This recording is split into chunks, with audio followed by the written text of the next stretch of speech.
देखते हैं आज का पहला प्रश्न। निम्नलिखित में से कौन अल्प अधिकार की परिभाषा के सबसे करीब है? सिगरेट उद्योग, नाई की दुकान, वेल्डिंग की दुकान, गेहूं उगाने वाले किसान। तो इसमें अल्प अधिकार की परिभाषा के सबसे करीब कौन है?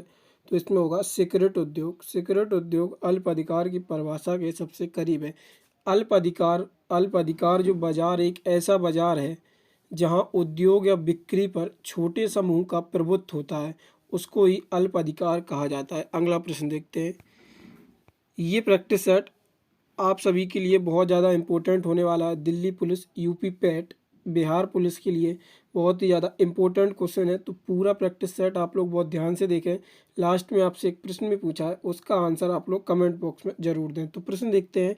पूर्ण प्रतियोगिता की आवश्यक शर्तों में से एक है उत्पाद में विभिन्नता, एक समय के समान उत्पादों के लिए कीमतों की बहुलता, कई विक्रेता और कुछ खरीदार, एक ही समय में समान चीज़ों के लिए सामान्य मूल्य। तो इस प्रश्न का जो राइट ऑप्शन होगा वो होगा डी।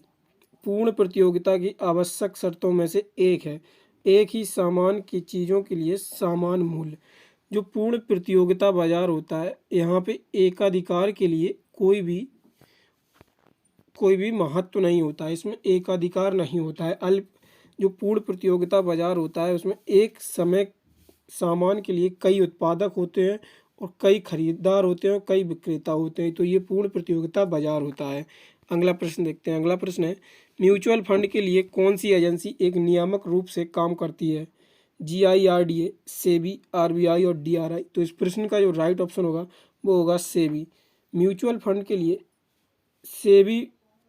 सेबी काम करती है। तो सेबी की जो म्यूचुअल फंड के लिए गाइडलाइन जारी हुई थी तो 1993 में इसने एक रेगुलेशन नियम जारी किया था और 1996 में सेबी ने म्यूचुअल फंड के लिए एक रेगुलेशन तैयार किया था। 1993 में म्यूचुअल फंड के नियम बनाए थे सेबी ने और 1996 में सेबी ने म्यूचुअल फंड के लिए रेगुलेशन तैयार किया था। अगला प्रश्न देखते हैं। अगला प्रश्न है, इंपीरियल बैंक ऑफ इंडिया की स्थापना किस वर्ष हुई थी? 1921 में, 1930 में, 1935 में, 1955 में। तो इस प्रश्न का जो राइट ऑप्शन होगा वो होगा 1921 में। इंपीरियल बैंक की जो स्थापना हुई थी वो 27 जनवरी 1921 को की गई थी। इंपीरियल बैंक जो है वो 1935 से यानी कि RBI की स्थापना के पहले से केंद्रीय कार्य भी देखती थी। जो केंद्रीय गतिविधियां थी उसमें इंपीरियल बैंक ही कार्य देखती थी। RBI की स्थापना के बाद इंपीरियल बैंक की केंद्रीय गतिविधियां हटा दी गई। अगला प्रश्न देखते हैं। अगला प्रश्न है, निम्नलिखित में से कौन सा विधायिका का काम नहीं है? कानून बनाना, बजट पारित करना और कार्यपालिका पर नियंत्रण। तो इस प्रश्न का जो राइट ऑप्शन होगा वो होगा बजट। ये निम्नलिखित में से कौन सा विधायिका का काम नहीं है? इसमें बजट अधिनियम होता है लेकिन बजट बनाना विधायिका का कार्य नहीं होता। कानून बनाना, बजट पारित करना, कार्यपालिका पर नियंत्रण, ये तीनों इसके अधिकार होते हैं। लेकिन जो बी ऑप्शन है बजट, ये कार्यपालिका का काम नहीं होता है। अगला प्रश्न देखते हैं। अगला प्रश्न है, सामाजिक अनुबंध सिद्धांत से प्रेरित है कौन? होब्स, लोके, रूसी। सभी विकल्प सही है। तो इस प्रश्न का जो राइट ऑप्शन होगा वो इसके तीनों ऑप्शन राइट हैं।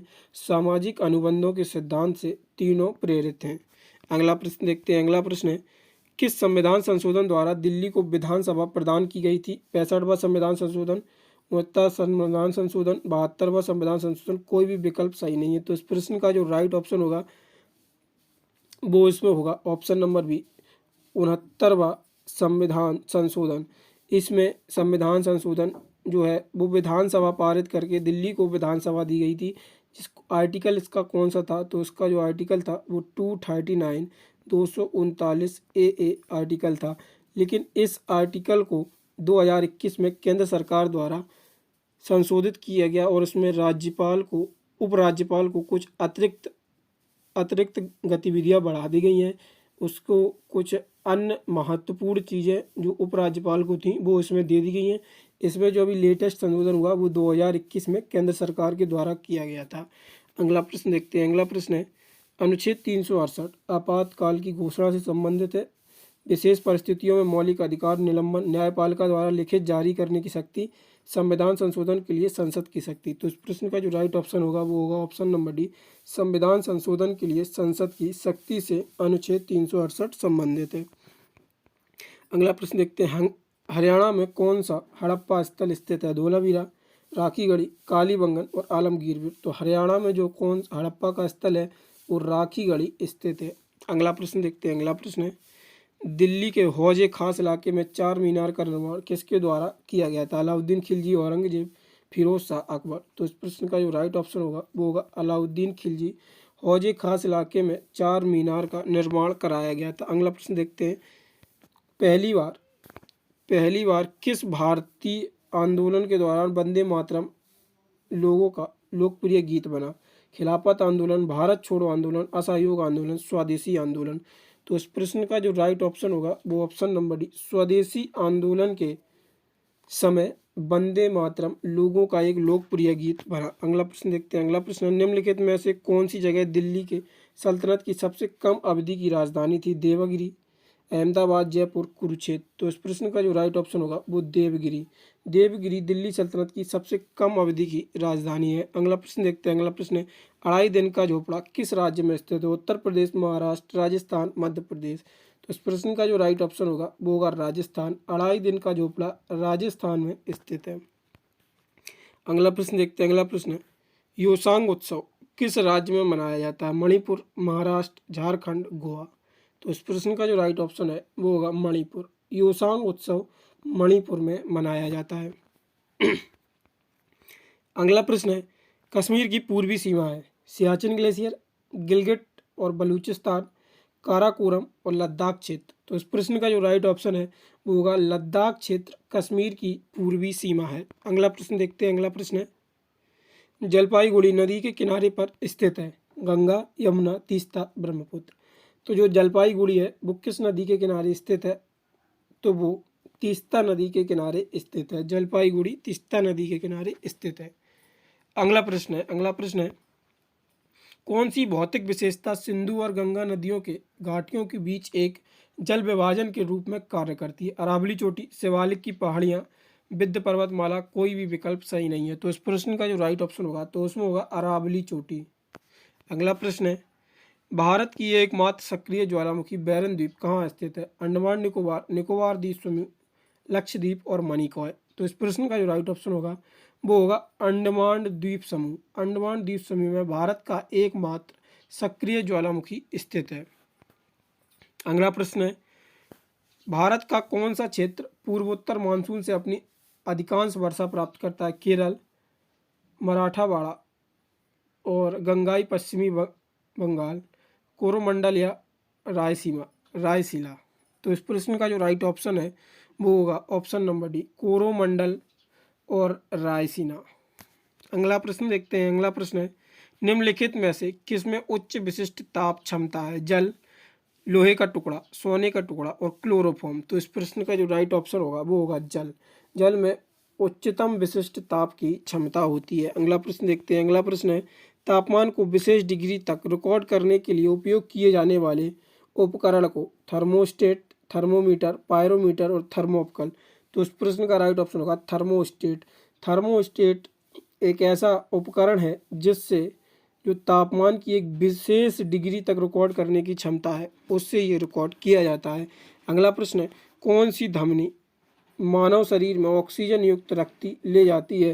हृदय की, बक्की की और प्राकृति की और फुसफुसी धमनी। तो इस प्रश्न का जो राइट ऑप्शन होगा वो होगा ऑप्शन नंबर डी, फुसफुसी धमनी। अगला प्रश्न देखते हैं, अगला प्रश्न है, मानव नाखून से बने होते हैं वर्णन इलेक्ट्रोस्टन, एम्बुअन और कैराटिन। तो इस प्रश्न का जो राइट ऑप्शन होगा कैराटिन जो होते हैं, कैराटिन में मानव के नाखूनों में कैराटिन पाया जाता है। अगला प्रश्न देखते हैं, अगला प्रश्न है, हरे पालक में भरपूर मात्रा में होता है vitamin A, vitamin B, vitamin C, सभी विकल्प सही है।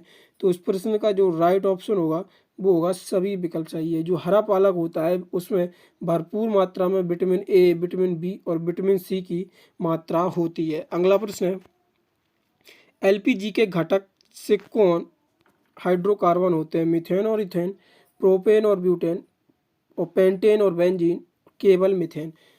तो कल हमने आपसे जो दिल्ली पुलिस का प्रैक्टिस सेट कराया था उसमें प्रश्न पूछा था दिल्ली की पहली महिला मुख्यमंत्री कौन थी, तो उसका जो आंसर था तो वो उसका आंसर होगा सुषमा स्वराज दिल्ली की पहली महिला मुख्यमंत्री थी। और आज का प्रश्न है आप लोगों के लिए, एलपीजी के घटक में कौन सा हाइड्रोकार्बन होते हैं। तो इस प्रश्न का आंसर आप लोगों को कमेंट बॉक्स में देना है। अगर आप लोगों को वीडियो पसंद आई हो तो वीडियो को लाइक करें और चैनल को अभी तक सब्सक्राइब नहीं किया है या चैनल पर पहली बार है तो चैनल को सब्सक्राइब जरूर करें और अपने दोस्तों के साथ वीडियो को साझा जरूर करें।